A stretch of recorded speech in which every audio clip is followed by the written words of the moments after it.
चाँद और सूरज। चाँद और सूरज आसमान में हर वक्त मौजूद होते हैं और दोनों की अपनी जगह और अहमियत है। एक दिन चाँद और सूरज आसमान में आपस में बात कर रहे थे। चाँद कह रहा था, मैं रात का रोशन सितारा हूँ। जब ज़मीन पर सब सोते हैं तो मैं अपनी रोशनी से सबको जगाता हूँ।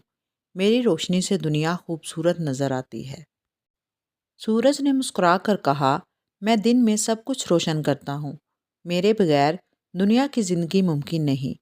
जब मैं आता हूँ तो ज़मीन पर सब कुछ खिलता है। सब जानवर और पौधे ज़िंदगी की तरफ वापस आते हैं। चाँद ने कहा, लेकिन मेरी रोशनी रात में ज़्यादा ज़रूरी होती है।